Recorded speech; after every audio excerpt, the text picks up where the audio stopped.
पूर्ण पुरुषोत्तम भगवान नाम की महिमा। अजामिल का उद्धार।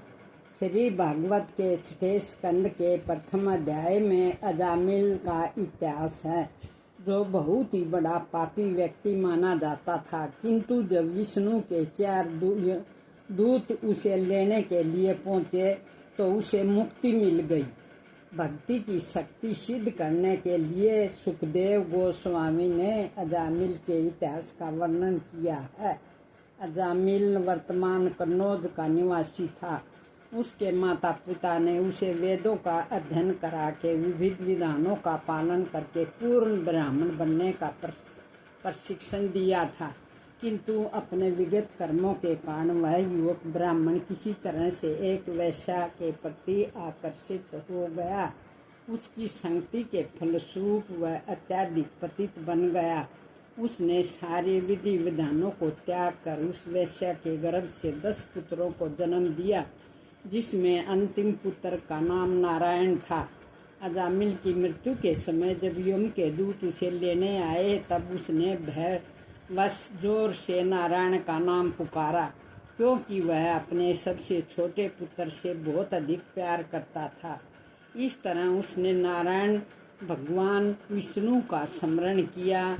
यद्यपि उसने पूर्णतः निरपराध होकर नारायण के पवित्र नाम का उच्चारण नहीं किया था, फिर भी उसका प्रभाव पड़ा। जो ही उसने नारायण के पवित्र नाम का उच्चारण किया, त्यों ही भगवान विष्णु के दूत वहाँ पर प्रकट हुए। फिर भगवान विष्णु के दूतों और यम के दूतों के बीच वाद विवाद उठ खड़ा हुआ। विष्णु के दूतों ने कहा, अब तो भक्तों की सभा में भी अपवित्र कर्म किए जाने लगे हैं, क्योंकि अजामिल ने नारायण का नाम पुकारा है। आप इसे नहीं ले जा सकते। अजामिल द्वारा तुम लोग इसे दंड देने के लिए यमराज के पास ले जाने का प्रयास नहीं कर सकते।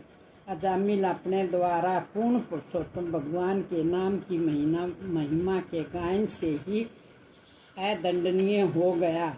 विष्णु दूतों ने उसको वहाँ से छुटवा लिया और इस ब्राह्मण का मात्र नाम लेने, नारायण का उच्चारण करने से ही पापी जीवन के फलों से मुक्ति मिल गई। यह न केवल इस जन्म में पापों से मुक्त हुआ, अपितु कई हजार अन्य जीवनों के पापों से भी मुक्त हो गया।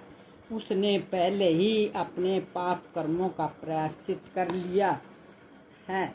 जो कोई शास्त्रों के निर्देश अनुसार प्रायश्चित करता है, वह वस्तु पाप कर्मों के फलों से मुक्त नहीं होता। किंतु यदि भगवान के पवित्र नाम का कीर्तन करता है, तो ऐसे कीर्तन की परछाई मात्र से सारे पापों से तुरंत मुक्त हो जाता है।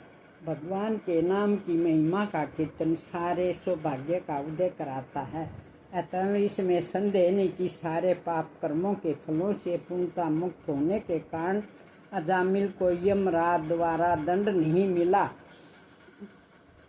जब वे ये कह रहे थे तो विष्णु के दूतों ने अजामिल को यम के दूतों के पास से छुड़ा लिया और अपने धाम को ले गए।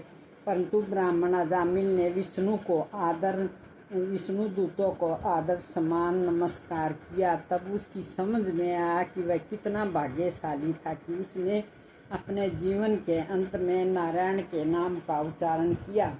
निसंदेह वह अपने सौभाग्य का पूर्ण महत्व अनुभव कर सका।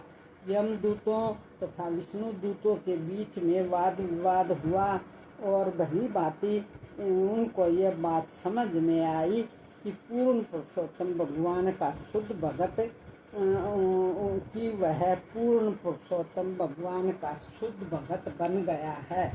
उसने अत्यधिक पश्चाताप किया और वह कितना बड़ा पापी था, बार बार अपने आप को कोसा।